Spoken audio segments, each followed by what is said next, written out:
नमस्कार, जय जोहार। मैं हूं प्रकाश अवस्थी आने आप मन के चेता कलाकार टूरा रिक्शा वाला संगियो। आप मतलब एक बात बतावत मोला बड़ा खुशी होते कि मोर माँ बहुत दिन से प्लान करत रही से कि एक भजन वो आप मन के सामने प्रस्तुत करे, और बहुत समय से रामायण मंडली में गावत रही से तो खर इच्छा हुई तो एक भजन बनाए हैं और आप मन के बीच में लेके आवत है। आप सुनना ज़रूर, देखना ज़रूर और लाइक भी करना, पसंद भी करना, यही आप मन से गुजारिश है। जय हिंद, जय छत्तीसगढ़।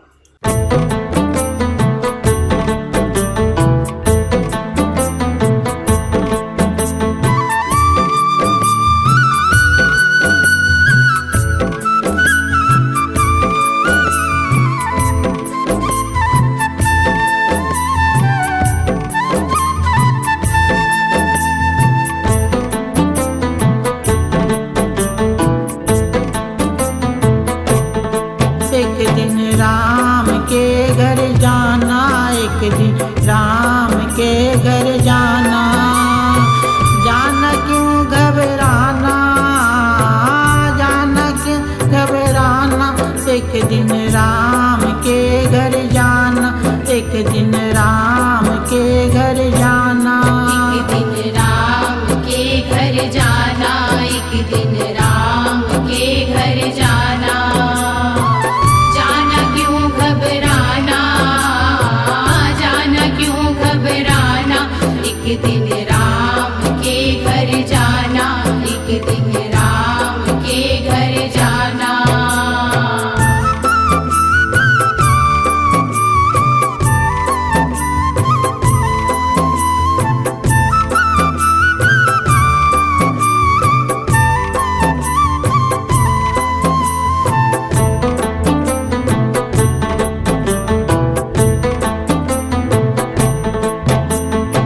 बालकपन में गेंद गवाए, बालकपन में गेंद गवाए, दूध पिए मन माना। एक दिन राम के घर जाना, एक दिन राम के घर जाना, जाना क्यों घबराना, जाना क्यों घबराना।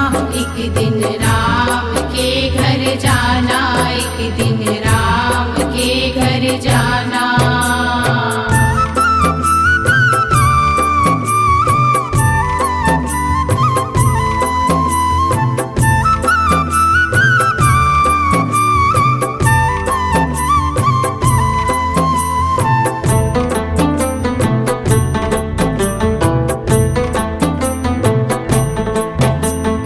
आई जवानी छाई मस्तानी, आई जवानी छाई मस्तानी, साथी संग मुस्काना। एक दिन राम के घर जाना, एक दिन राम के घर जाना, जाना क्यों घबराना, जाना क्यों घबराना। एक दिन राम के घर जाना, एक दिन राम के घर जाना।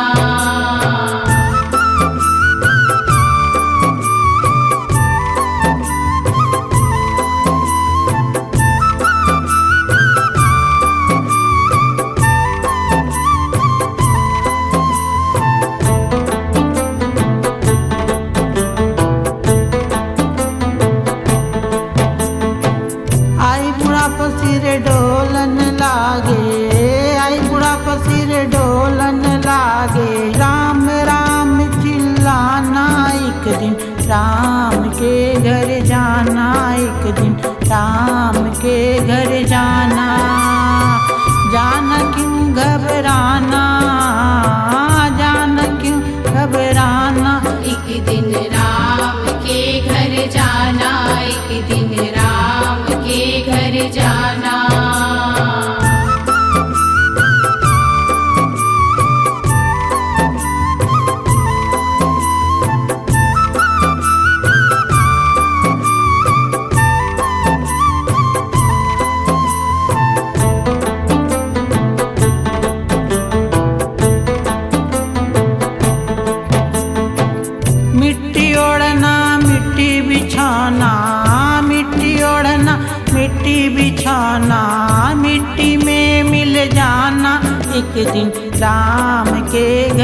जाना, एक दिन राम के घर जाना।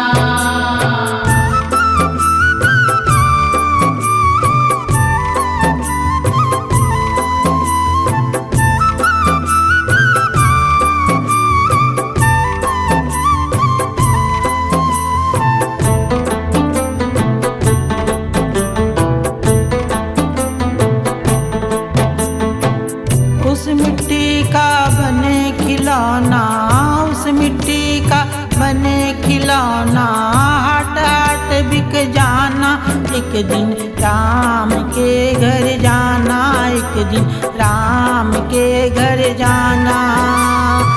जाना क्यों घबराना, जाना क्यों घबराना, एक दिन राम के घर जाना, एक दिन राम के घर जाना, एक दिन